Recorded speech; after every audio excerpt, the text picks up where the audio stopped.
Bharatiya Janata party की 2014 में सरकार बनी तो आदरणीय मनोहर लाल जी के नेतृत्व में हमारे मंत्री आदरणीय रामविलास शर्मा जी ने बड़ी सकारात्मक सोच के साथ पहली बार में ही घोषणा की थी कि हम गीता को लागू करेंगे। तो उसी कड़ी में हमने 3 तरह से इसको लागू किया हुआ है। बच्चों की कैटेगरी और क्लास के अनुसार 6ठी 7वीं 8वीं के लिए एक बुक, 9वीं 10वीं के लिए एक बुक और 11वीं 12वीं के लिए एक बुक। तो नैतिक शिक्षा में हमने गीता के श्लोकों को डाल के पढ़ाया जा रहा है। खाली गीता के श्लोक ही नहीं, रामायण और वैसी ही अनेक धार्मिक पुस्तकें जिनके प्रेरक प्रसंग हैं उनको भी उस नैतिक शिक्षा के पाठ्यक्रम में जोड़ के हम लोग ऑलरेडी ये पढ़ा रहे हैं। मगर जैसे उत्तराखंड ने कहा है कि भाई हम लोग तो इसको पाठ्यक्रम में लागू करेंगे गीता को, एक बहुत अच्छी पहल है, बहुत अच्छी शुरुआत है। और इसी शुरुआत को अगर ये हर स्टेट में आगे बढ़नी चाहिए और हरियाणा चूँकि पहले इस पर बहुत काम कर चुका है और पूर्ण रूप से इसको पाठ्यक्रम में लागू करने के लिए एक बार हम लोग पूरा डिस्कस करें, पूरी तैयारी करेंगे और उसके बाद कितनी आवश्यकता और बचती है उसको ध्यान में रख के इसको पूर्ण रूप से पाठ्यक्रम में कैसे लागू करें इस पर एक बार विचार करेंगे। जब मैं शिक्षा मंत्री बना तो मैंने सब जगह कहा था कि भाई इस बार रिजल्ट और बेहतरीन परिणाम हो, इसकी जिम्मेवारी तो तय होनी चाहिए। तो इसलिए हमने टॉप 10 स्कूलों को भी बुलाया और नीचे के भी टॉप 10 स्कूलों को बुलाया, नीचे के भी जो बॉटम बोलेंगे उसको भी बुलाया। और जो टॉप स्कूल रहे हैं उनसे हमने उनका अनुभव पूछा है, जानकारी ली है मीटिंग में ही कि तुमने क्या क्या किया, कैसे किया। तो उसके आधार पे उनके जो काम करने के तरीके रहे हैं, उनका जो सिस्टम रहा है वो पूरे प्रदेश में लागू हो। और जो नीचे के 10 स्कूल हैं उनको भी कहा कि भाई तुम्हें किसी चीज़ का अभाव था क्या, अगर अभाव रहा है तो उसको भी ध्यान में रखा है।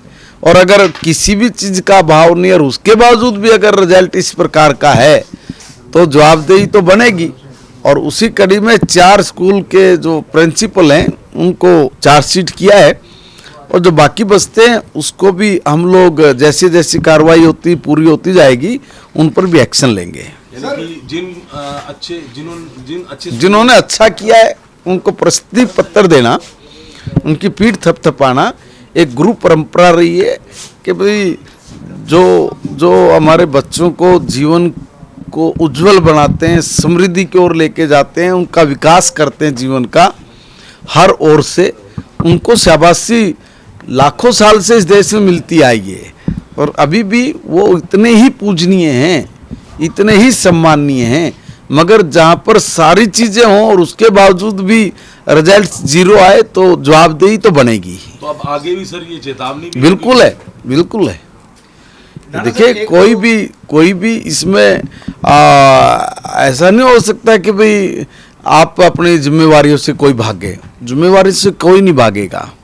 सबको जो जिसका जितना काम वो करे। अब ये देखिए ना, हमने बच्चों से कहा कि आपकी ज़िंदगी एक खुले आसमान में कितना भी ऊंचे आप उड़ो, समृद्धि सफलता पाओ, जीवन में खुशियाँ उमंग तरंग, जीवन की हर चुनौती के पार उतरने का नॉलेज ये आपको पढ़ाई से मिलेगा, इसलिए आप पढ़िए। टीचर्स को भी कहा कि आप श्रेष्ठ गुरुजन हैं, आपकी उपस्थिति और आपकी समझ और आपके उंगली पकड़ के चलने से हमारे बच्चे आसमान के चांद सितारों को छू सकते हैं। और हमने अपने डिपार्टमेंट को भी कहा कि देखिए भाई, आप सब चीज़ें नीचे तक उपलब्ध करवाना ये आपकी रिस्पॉन्सिबिलिटी है, जिम्मेवारी है, इससे भी आप नहीं भाग सकते। सभी ने काम किया तो रिजल्ट ये निकला कि पहली बार प्राइवेट स्कूल से भी ज़्यादा अच्छा परिणाम हमारा गवर्नमेंट स्कूल का रहा है। जो एक धारणा बनी हुई थी कि भाई गवर्नमेंट स्कूल में पढ़ाई नहीं है, विपक्ष के लोग भी कहा करते ना अभी भी कोई वो मोबाइल फ़ोन लेता है, बैठता अपना ज्ञान झाड़ना शुरू कर देता है। तो अब उनको तो सीधा जवाब यही है ना कि वो कह रहे थे कि स्कूल में टॉयलेट नहीं है, पानी नहीं है, टाट पट्टी नहीं है, ब्लैक बोर्ड नहीं है, बेंच नहीं है, टीचर नहीं है, पता नहीं क्या क्या बोल रहे थे। हमने तो संयम के साथ सुना है, मगर जब रिजल्ट आया तो एकदम सबकी बोलती बंद हो गई।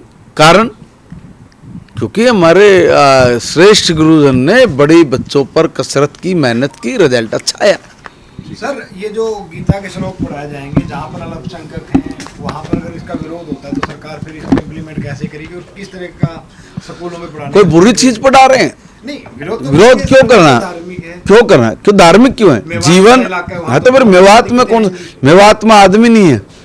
अगर जीवन में किसी भी प्रेरक प्रसंगों को पढ़ के अगर बच्चे के जीवन में खुशी आती है, जीवन में सफलता के रास्ते खुलते हैं, चुनौतियों के पार जाने के उसमें अगर कुछ नियम हैं जो लाखों साल से पढ़ के लोग बहुत ऊंचाइयों पर जा पाए हैं, जा रहे हैं, जाते रहेंगे, उसके पढ़ने में बुराई क्या है? हर जगह धार्मिक की बात आएंगी क्या? कोई ज्ञान की बात भी होगी? मसला तो गीता ज्ञान की पुस्तक है और ज्ञान अर्जित करना बुरी बात नहीं है। इसलिए संकीर्ण सोच से ऊपर उठना ये जरूरी है कि आप अपनी संकीर्णता से ऊपर उठो। सर, एक सवाल कानून व्यवस्था को लेकर लगातार सवाल उठा रहे हैं। भूपेंद्र सिंह हुड्डा ने भी कल कहा कि कानून व्यवस्था ठीक नहीं है। कैसे देख रहे हैं सर आप, किस तरह से ये पुलिस काम कर रही है? देखिए, कानून व्यवस्था एक ऐसा सब्जेक्ट है जिसके अलग अलग पहलू हैं। मैं अगर एक होता है टोल बना के, गैंग बना के कोई आदमी क्राइम करता है, एक होता है कि मेरा अपना आपसी विवाद है और उस विवाद में बात ज़्यादा लंबी बढ़ गई जिसमें आदमी जान लेने देने तक चला गया, तो बड़ा अंतर है।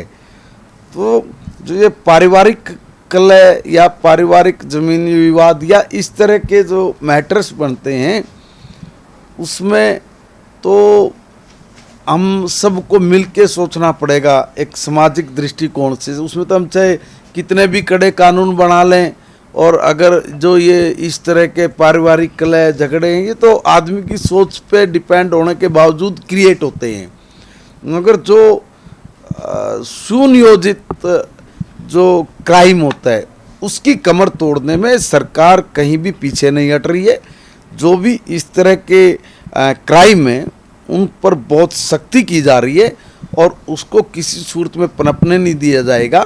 और जो दूसरे जो इस तरह के पारिवारिक या सामाजिक सिस्टम से जो क्राइम निकल के सामने आते हैं, उस पर भी समाज के सहयोग से ही कानूनों में कड़ाई करते हुए उसको भी अंकुश लगाने का प्रयास है और उस पर हम लोग अंकुश लगा भी रहे हैं।